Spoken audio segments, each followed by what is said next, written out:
Loh kula itu karena hidup dengan istri saya sama anak saya. Jadi yang ngurus anak saya sendiri.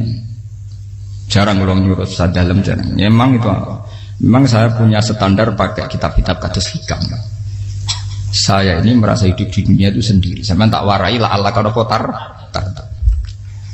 Imam yang ngarang hikam itu punya resep supaya kamu seneng terus. Liyaqil lama tafrahu bihi, mesti yakin lama tahzanu bihi. Usahakan sedikit sekali apa yang bikin kamu seneng, maka akan sedikit sekali yang bikin kamu susah. Jadi misalnya kula nih, jadi kiai misalnya cari wong ya kula kiai wong alim. Jelas nak ngalime ngalim, nak kiai rapati ya, nak ngalime jelas. Tapi nak kiai rapati. Nah, kan kiai tapi ra ngalim.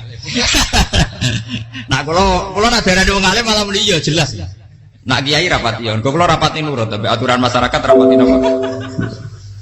Nah, sampean kiai tapi ora napa ngalim. Ya beda. Enggak, ini memang bedanya jauh. Ya mungkin lebih kiai sampean gimana? Cara derdek-derdek donga meyakinkan sampean. Tapi cara artine donga piye paham kula. Lha boten iki nyata, sampean rasa tersinggung napa barang-barang napa? Nyata. Nah, kula sering ditakoki kiai-kiai masalah. Resepnya apa jenenge? Kok jenengan ra tau susah dal kita ra tau wiridan atau mohon sisip. Resepnya ilmu itu gini kata hikam. Ulama yang kayak hikam tuh pernah ngarang kitab tuh saking syukurnya entah saking angkuhnya terserah ngomentari. Kamu harus yakin bahwa di sisa hidup Anda itu tidak akan maksiat lagi. Sehingga kalau kamu ditakdir maksiat, anggap saja akhlu maksiatin kudirat alaika. Anggap itu yang terakhir. Siapa yang menganggap mohal bahwa dia tidak akan dosa sampai mati, berarti menganggap Tuhan itu lemah. Karena cara berpikir kita kan bayangkan hidup itu 40 tahun lagi. Misalnya saya sekarang umur 40, bayangkan umur kadang 4 tahun meneh. Sampean misalnya umur selawe, bayangkan selawe tahun meneh. Sehingga nganggap dalam durasi selawe tahun kok orang maksiat kan mohal. Apalagi sampai sudah tahu maksiat itu bakat tempah. Ya maksiat ya kelas-kelasan, nak bikin pacaran. Nak wong iso mau mah yo nakal, nak sing setengah soleh ya berbau proposal ya sesuai kontaknya dhewe-dhewe. Itu kan urusan masing-masing. Ya itu kan urusan masing. Wae wakisabu ala wong ngono ora ana sing roh wae wakisabu. Ala. Ngrombongan wali songo, mbok kangen wali songo, mbok golek selisih wae napa? Alam. Sing roh pangeran tiap. Mbok kangen wali, mbok golek selisih margin. Niku pokoke wae napa? Ya itu kan urusan jenengan mbek pangeran, mboten urusan kula. Tapi tetap saya sebagai ulama mengingatkan, niat itu ditoto. Begini, ulama dulu tuh ngitung hidup itu hanya 2 menit 2 detik. Sehingga dia ya gampang saja. Kayak imam, kayak kanjeng Nabi itu, ya Rasulullah kenapa tidak menyediakan makan untuk besok? Loh, saya itu tidak yakin kalau hidup saya sampai besok. Ya sudah begitu cara, ya sudah tenang saja. Kalau sampean kan bayangkan hidup 4 tahun lagi, 5 tahun lagi, sehingga arah mangan ya wedi tenan. Padahal bolak-balik zaman cilik arah mangan tetep ae wedi. Jadi cara berpikir Nabi itu begitu. Begitu juga cara pikir sahabat, cara pikir ulama-ulama yang waras itu begitu. Loh, saya itu pernah melarat di Jogja zaman pertama merantau itu. Kalau nanti saya bilang, Gus kok tidak punya beras nggak? Tapi apa yakin nak sesuk urip paling. Kowe buta mangan sesuk, anak sesuk ijek napa? Cara berpikir ulama itu begitu. Sehingga melihat maksiat juga gitu. Alhamdulillah aku ijek urip 1 detik, 2 detik, 2 menit. Sehingga hidup. Dan itu sudah cukup untuk lafadzkan la ilaha illallah. Makanya kata ngarang hikam, betapa murahnya Allah. Surga itu hanya bisa dibeli dengan 2 menit. Karena surga itu senilai la ilaha illallah. Miftahul jannah la ilaha illallah. Itu cukup 1 menit. Berarti surga itu regane mau 1 menit. Dan karena dia nganggap hidup itu 1 menit ke depan, la ilaha illallah, ya sudah. Dia ngitungnya hidup itu per menit. Kalau sampean kan enggak, per 10 tahun, per 20 tahun. Sehingga kriminal betul, cara pandang sampean itu kriminal betul. Sehingga bayang kudu di duwe, kudu di bojo, nak kiai kudu di pengaruh. Lah kalau saya enggak. Saya meskipun enggak sehebat itu, tapi mewarisi keilmuan mereka. Jadi misalnya saya jadi ulama, itu bayangno di santri mesti tok. Islam pokoknya ke Ahmadiyah ya gitu saja. Ya pokoknya ya sudah gitu. Orang bayangno santri sing kampinan takwa khusyuk salam tempel demen gelo, demen apa? Lo tanyakan santri-santri saya itu mungkin belum pernah nyuruh istri saya bikin kopi. Bisa dihitung. Karena saya itu sederhana saja. Misalnya saya pergi dari Jogja ini yang nyata salam. Bayangno bojo wis maca gawekno kopi, bukakno lawang malah kecewa. Seperti umumnya orang kan gitu. Semerantau ada-ada gak bojoku nyuambut, digawekno kopi, digodhogno banyu hangat teman, bareng teko bojone wangep kukur-kukur. Karena tarifnya dia ideal, maka mudah kecewa kalau itu tidak terjadi. Nak kula mboten, sebayangno kaya Jogja, bojoku cek uta Islam, nak salat 5 bulan ya sudah gitu. Pakai standar-standar yang minimalis.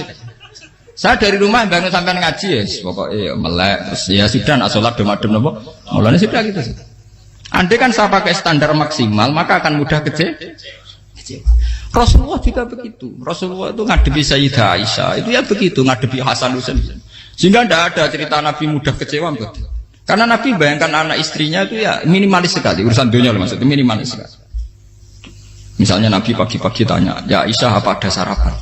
Enggak ya Rasulullah, ya idzan asumu kan itu saya puasa.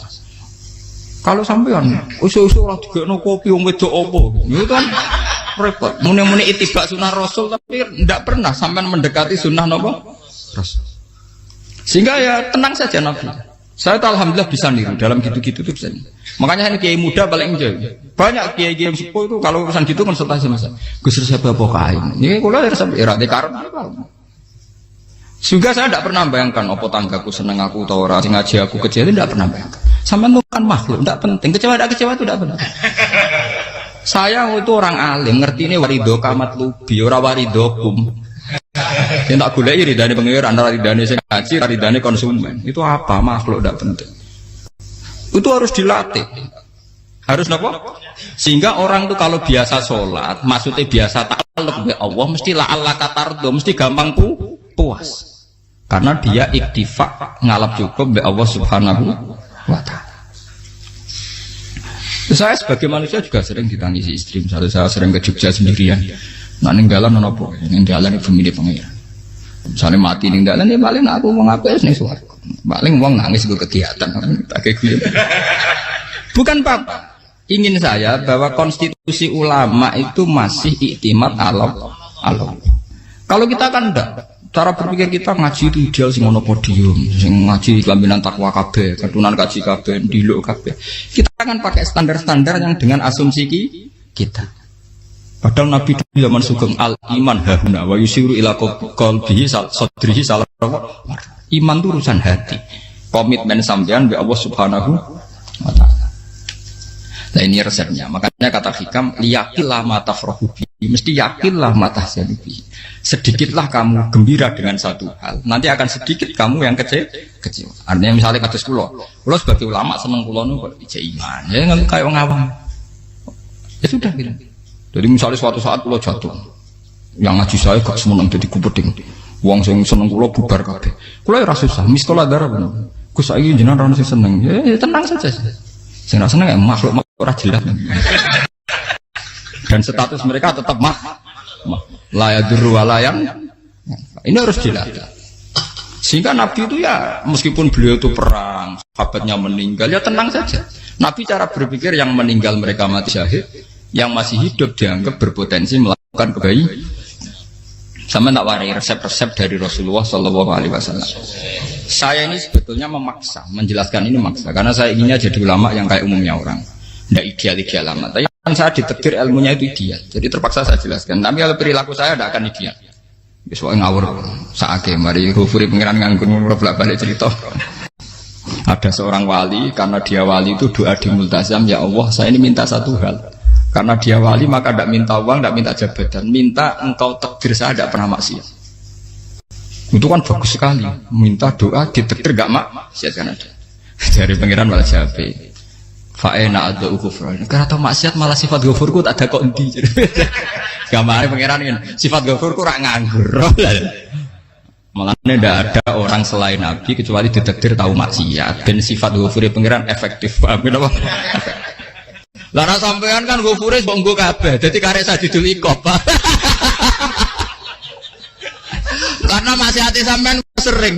Jadi sifat ghafure wis berlaku aktif. Saya karek nunggu sifat sadidul iqab. Paham ya? Itu beda dengan wali-wali. Sifat sadidul iqab mau aktif mereka tidak punya dosa. Malah pangeran bingung gak kok sifat ghafure. Apa tak dakoki ghafur ora tau dosa. Didakoki Sadidul Iqab gak tau maksiat. Jadi pangeran malah sing bingung. Nak kowe ora tau maksiat ghafur kok tak dakoki. Kok ora tau maksiat? Wong iku ora tau apa? Didakoki Sadidul Iqab gak mungkin atau maksiat. Lah pangeran ape dakok ghafur kan syaratnya dosa sik. Sampeyan kan walian. Ghafure wis dientekno. Keseringan kepake, paham ya? Karek nopo? Karek Sadidul Iqab. Ya itu memang standar Tuhan. Semua Quran itu kalau nyeritakan gitu. Nabi ibadi anni anal ghafurur rahim. Kaulaku ceritani aku ghafurur rahim, tapi yo ceritani wa anna adabi wal adabul alim. Jadi Nabi ibadi anni anal ghafurur rahim wa anna adabi wal adabul alim. Kalau Nabi Ibrahim, Nabi Muhammad inna rabbaka lasariul iqab. Pangeran cepat nyiksane, tapi wa innahu laghafurur. Jadi dua sifat ini pasti aktif. Dan tentu ulama itu senang sifat ghafur itu ya meskipun aktif, tapi mereka tidak pernah ngambil fasilitas sifat apa? Kula baleni malih. Sehingga kayak Sayyidina Umar radhiyallahu anhu ketika beliau pertama jadi khalifah, ini cerita di kitab Hayati Sahabat. Pertama dia jadi khalifah, orang mengira dia akan ngomong hal-hal yang besar, visi besar tentang negara, visi besar tentang izzatil Islam wal muslim. Tapi ketika Umar pertama pidato begini, ayuhal muslimun ayuhan nas, ana, dari kata Sayyidina Umar, ana hulamun min bani Makhzum, akulu min kholati. Saya ini pemuda dari Bani Makhzum. Kecil saya bisa makan karena bulik-bulik saya punya kebun kurma yang kalau saya memanen diopahi beberapa biji dan itu menjadi kuti wahayati, menjadi saya bisa hidup. Terus wassalamualaikum warahmatullahi wabarakatuh. Orang itu penasaran semua. Orang jadi khalifah pertama dibenem jadi amirul mukminin, pidatonya ngenang masa kecilnya ra kelar mangan, kelare mangan mergo buruh bulike, paham ya? Ngondoh kurma terus dikai tamarotin, beberapa kurma sing dadekno iso. Dan itu saya pakai sampai ketemu Allah Subhanahu wa taala saya pakai. Misalnya sekarang saya mulya, misalnya kalau dibilang mulya ya ana sing nyucup, ana sing husnudzon, ana sing hormat ya macam-macam sawangane. Itu bodoh sekali kalau saya menikmati itu, bodoh sekali. Paling banter nikmati dicucup dihormati itu apa? Tapi kalau nikmatnya bisa makan saat itu tuh nyawa. SBY jadi presiden prestasi, Gus Dur jadi presiden prestasi, tapi umpama presiden tetap mangan. Prestasi tertinggi ada bisa makan selisat dirumki gojo-gonyo. Makanya Umar mengingatkan, sebetulnya nikmat tertinggi saya itu tidak saat saya jadi khalifah, saat itu kok aku iso mangan, cara gak aku mati. Paham ya? Jadi itu luar biasa. Kita ini kan menjadi angkuh karena ngitung nikmat itu yang besar-besar, punya prestasi, punya. Kalau saya enggak ngitung nikmat itu kelar mangan gak mati, kan gampang. Sehingga saya tidak mudah kecewa karena tarifnya minimalis, gak gampang apa? Jadi misalnya kalau kapan-kapan kok berhubung, Gus ini Tuhan rasanya jangan ngeten-ngeten. Oh makhluk itu ya gak apa-apa. Kalau di status kiai kan seakan-akan ngomongnya sakral, seakan-akan mandi. Tapi nak tak status, oh makhluk itu ngomong ya sudah kan. Menjadi kan distatuskan sebagai apa? Makhluk. Tentu makhluk statusnya la yadurru wala yanfa. Di sini ini penting. Orang-orang ahli tauhid tentu tidak punya kesusahan. Innalladzina qalu rabbuna wa tsummas taqamu. Itu mesti tidak ada kesusahan sama sekali. Misalnya ulama-ulama dulu mau mati, ya tenang saja. Mati kedua itu mati paling menantang ya, menyenangkan sekali. Karena mati yang seru itu mati zaman Al-Adam. Misalnya saya kelahiran tahun 70. Tahun 40-50 kan belum ada saya. Itu mati yang sejati karena Al-Adam. Kenapa? Al-Adam tidak ada. Mati yang nanti itu mati yang petualangan karena saya mati setelah menyaksikan kekuasaan Allah, setelah husnudzon sama Allah, sehingga mati yang menuruti kerinduan akan ketemu sang kekasih. Makanya Jalaluddin Ar-Rumi ketika mau meninggal dan orang-orang muridnya nangis, dia marah-marah. Hei murid-muridku, betapa bodohnya engkau. Saat kayak ini yang saya tunggu, saya sudah menyesal berusaha sampai Allah dat tak senang. Aku kecewa waktu makhluk-makhluk koyo kowe. Saiki wis wayahe aku goleki kholik zat sing tak senengi malah mbok tangi. Cek bodhone kowe, saat-saat sing tenteni malah mbok tantang. Betapa aku lamanya menunggu kematian ini. Mergo hidup itu keterpisahanku mbek Allah, kemen ketemu kowe. Malane Jalaluddin Rumilah yang mengistilahkan mati itu malam pengantin. Makanya fal'an awanus sirok minkum wa awan wisol habibi. Ini saat yang indah karena ketemu dengan berpisah dari makhluk-makhluk yang tidak penting menuju sama habibi kekasihku. Jadi dia misalkan mati itu malam pengantin. Semenjak istilah itu populer sehingga di Jawa ana ngipi dadi nganten takwilane mati. Itu filosofi sufi, ya filosofi napa? Lah niku tenan. Begitu juga sahabat-sahabat dulu. Bilal mau meninggal, anaknya udah nangis. Bilal lagu ya. Ditanya sama anaknya, kenapa anak-anak kamu nangis? Dan jenengan badhe kapundhut. Aku malah seneng nang mati. Hudan nalqal akhibah Muhammadan wa hisbah. Aku nak urip ketemune mbek kowe terus. Malah nak mati ketemu Nabi Muhammad. Hudan nalqal akhibah Muhammadan wa hisbah. Nah, dengan cara pandang begitu maka hidup itu enjoy saja. Ya saya sebenarnya keberatan pakai kelas ini, keberatan karena saya harus ngulang sampean-sampean. Ya makanya potensi kayak saya tentu mengurangi jadwal ketemu. Makanya saya mohon kalau tidak penting itu jangan sungkan. Anggap saja itu bagian dari hormat saya. Ya minimal sampai misalnya di dua saya ketemu gue jajan pentolan enam lah apa mau gue suwan bareng malah repot. Gue ganggu uang anak peleleran pak. Nah misalnya sampai kepentak kok hukum, uang nak rapi pinter, hukumnya takokan ya ringan, takok kiai tanggam paling bisa. Karena pertanyaan yang ringan tentu ya ringan-ringan saja kan. Gak perlu kiai kali sampai rasa GR. Kalau pertanyaannya angel Gus gak ada sing iso jawab. Uang nak ralim tahke, ku pertanyaannya ya ora patimu tuh. Iku wis kangelan ngoten. Ini mboten ngenyek tapi padha enak. Padha napa? Makanya kalau latih. Jadi hikam sendiri itu ada manhaj, ada metode. Kalau orang supaya tardo, liyakillah ma tafrahu bi, yakillah ma tahzanu. Anak saya itu kalau habis main pulang, itu saya senengnya pol. Istri saya pernah jangan. Gus, anak mulai senengnya dik piro-piro anakku gemulai ning omahku. Misalnya terus piye. Saya terus anakku lo main mulai itu seneng. Piro-piro anakku mulai ning omahku. Dipanggil anak saya bapak itu senengnya sak boleh. Piro-piro ana sing manggil bapak. Jadi saya pakai standar minimalis. Saya tidak pernah pakai tarif dia anak yang ideal dihormati orang. Sebenarnya anakku sujud nih pangeran, ngerti pentingnya mau tasbih. Makanya anak saya tak namakan tasbih semua. Itu ya sudah selesai.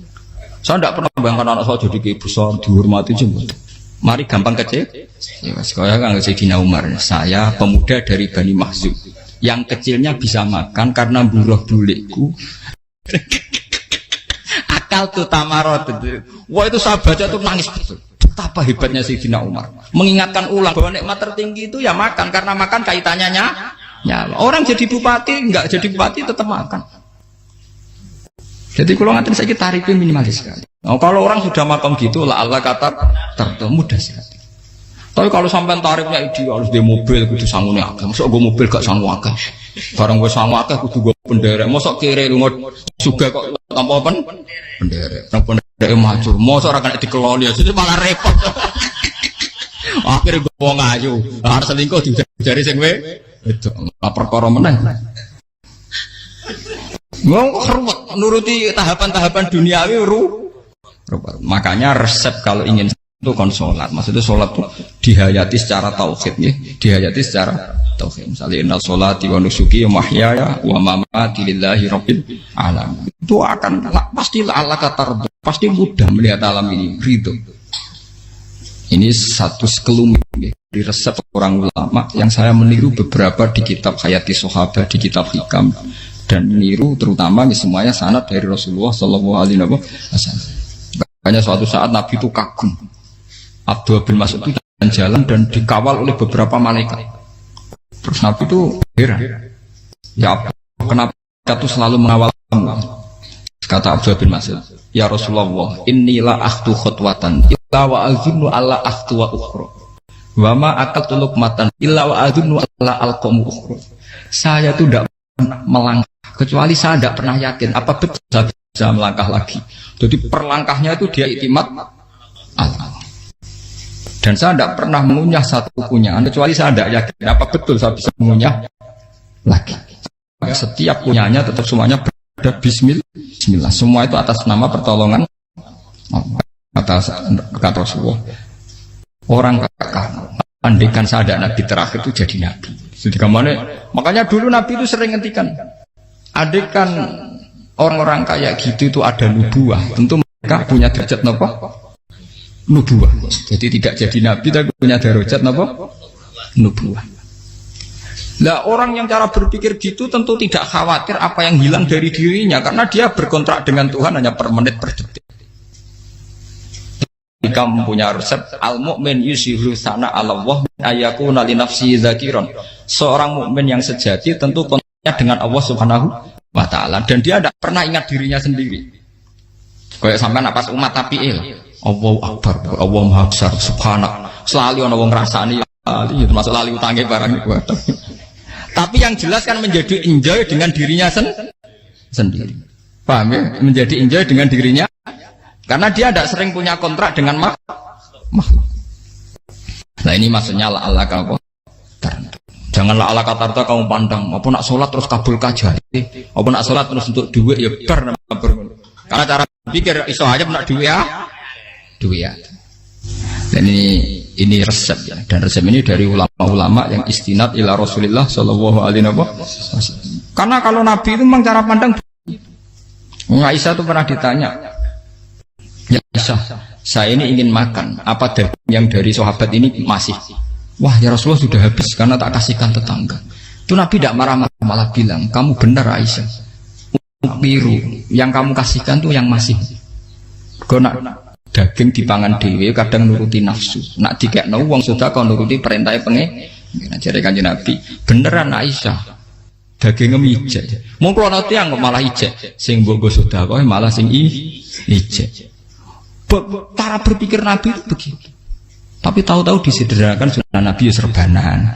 Lah itu kan, ya memang itu bagian dari sunnah Nabi. Tapi sunnah seharga 10.000. Paham ya? Ya monggo mawon sampean sunnah Nabi serbanan gitu. Tapi itu sunnah yang bisa dibeli dengan murah. Hakikatnya sunnah Nabi itu rata-rata bentuknya perilaku. Napa? Sampeyan delok dawuh Aisyah tengene tiba berjanji. Kana khuluquhul Qur'an wa shimatuhul ghufran yansahu lil insan wa yafsahu fil ihsan. Wa ya'fu 'anil dzambi idza kana fi haqqihi wa sababi. Kana khuluquhul Qur'an. Nabi ku akhlak dasare wis Quran plek. Urusane akhlak. Wa shimatuhul ghufran. Ciri utama sifatnya Nabi gampang nyepuro. Yansahu lil insan. Dan Nabi punya niat baik pada seluruh manusia. Wa yafsahu fil ihsan, sering melakukan ihsan. Lah nek sunah Nabi ngoten kan luwih sering kula Quran wis hafal mulan. Wasimatu kufran kula gampang nyebut sampean ngaji angop ora tau tamu.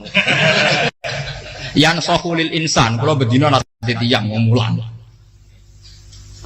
Wa yafsahu fil ihsan tak gampang. Kula mulan ora tau. Itu sakmene kudu podium kudu wong dilo ya ora. Pokoke anggere kiamat dia ya madhep mulon ya sudah. Loh itu kan dawuh Aisyah ketika ditanya kaifa kana khuluqu Rasulillah. Dan itu semua dijawab oleh ahwal, oleh sebuah perilaku. Tidak ada Aisyah jawab nganggo atribut. Oh Nabi itu jubahan, serbanan, tidak ada itu. Memang itu sunnah ya, satu itu sunnah kan jangan salah paham ya. Tapi itu sunnah yang tidak dijawab oleh Aisyah. Sunnah yang sampean jawab sendiri paham. Aisyah yang istrinya Rasulullah ketika ditanya kaifa kana khuluqu Rasulillah beliau jawab kana khuluquhul Qur'an wa simatuhul ghufran yansahu lil insan wa yafsahu fil ihsan. Semuanya akhwal wa ya'fu 'anil dzambi idza kana fi haqqihi wa sababi wa idza dia haqqu wa lam yakun li ahadi marra'ahu badihatan haba wa idza ta'ahul miskinu ajaba yaqulul haqqa walau kana murra wa la yutmiru lil muslimin hisau walau semuanya itu akhwal satu perilaku sosial. Saya mengakui kalau serbanan sunat ya saya ngakui. Tapi sunnah wis karena saya mewakili yang akhwal tadi yang apa lah mungkin untuk sampeyan monggo kalau untuk ngisi sunnah tapi mbok ya adil itu. Ini bukan kritik mboten nggih. Yang meyakini serban sunat kan sudah banyak dan itu bagus. Tapi cobalah juga meyakini ahwalu Rasulillah. Makanya man sanna sunnatan itu rata-rata ulama maknani siapa yang ikut sunnahnya Nabi. Rata-rata ulama nafsir ahwalu Rasulillah wa af'alu. Perilaku sosial Rasul. Makanya terusannya wa idza ja'ahul miskinu ajabah. Kalau dipanggil orang miskin ya datang. Ya maksudnya ada harus orang miskin manggil pas resepsi kawin boten. Misalnya ana wong melarat kuwi di sepeda motor, wong mlarate yo ngeteroni puskesmas ya mbok terno. Wong melarat loro yo nukono misale apa minyak kayu putih mbok tekani. Ora kok ngerti-ngerti mbok ngurusan walimatul urus sing wajib piye lho. Payah. Lho lan padahal miskin aja pe ora ana hadise urusan walimatul urus mboten. Kalau orang miskin manggil ya dalam riwayat hadis ya Nabi sering dipanggil orang miskin. Ya Rasulullah, mbok datang ke rumahku, ada apa? Terus ya Nabi, saya tuh ingin rumahku sing elek jenengan nanti salat teng mriku. Ya Nabi datang ya salat saja ya ora jaman. Fi ayyi makanin aradta an usolliya fi. Kamu di tempat mana kamu seneng salat teng mriki ya Rasulullah. Ya Nabi salat. Sing ngundang ya waras pisan. Kenangan mek Nabi kok mae dienggo salat Nabi. Ampean tahu tanggung kiai kon salat. Kon mromosekno anakmu iku paham. Dia itu nggak nunggu kersane ketampi PNS. Padahal kiai ini dia anak era PNS. Kalau dulu sahabat ngundang Nabi itu ya gitu. Ya Rasulullah, saya itu ingin sekali engkau sholat di rumahku. Fa'takhidahu musollan. Kemudian tempat yang pernah engkau sholati mau tak pakai musola pribadi. Makanya masjid kiblat itu rumahnya sahabat. Karena dulu Nabi pernah sholat di satu tempat. Adalah ono perintah tahlilul kiblat itu di rumahnya sahabat. Sahabat dulu itu kalau ngaturin Nabi itu kenanya ingin Nabi pernah sholat di situ. Nah, ilmu ngeten ini muntah. Ya untungnya enten kula, dadi ono sing eling-eling ya, Bang. Nah, sampean kudu syukur ya. Artinya syukur ya. Orang kayak saya itu tidak usah sampean dikte-dikte ngikuti hukum adat. Kalau ngoten sampean gelo mergo kula ora iso teko, kula ya gelo perkarane ulama kok mbok atur. Makanya saya sering guyon cerita saya itu kalau di pasar Pandangan dulu tuh anyaran boyong sering di pasar ditanya sama Gus wong alim kok di pasar piye aneh tuh ya aneh kuwi aneh piye bodohnya wong alim. Kadang masyarakat tuh tidak sadar keanehan dirinya sendiri. Mereka enak saja merasa kalau orang alim ke pasar itu aneh. Mereka tidak sadar orang bodohnya wong alim ya aneh. Enak saja mereka mikir sepi. Faham ini supaya sampean la Allah kan apa tar. Makanya untuk Rasulullah Nabi itu sering ngendikan nek ana tamu hormati. Tapi etika mertamu di Rasulullah itu walakin idza du'aitum. Mertamu Nabi itu nunggu ditimbali. Walakin idza du'itum du'iya mabni majhul. Ketika kamu ditimbali fat. Jadi ya ayyuhalladzina amanu la tadkhulu buyutan nabiyyi illa ayyudzana lakum. Jadi untuk sowan Nabi itu nunggu dipang. Meskipun sahabat tuh rindu Nabi, tidak berani sowan ke dalamnya Nabi. Kalau ingin ketemu Nabi di bareng pas sholat jamaah, karena Nabi pasti keluar di mas. Andai kan Nabi nerima tamu di rumah, ya ora sido dadi Nabi. Amen nampa tamu.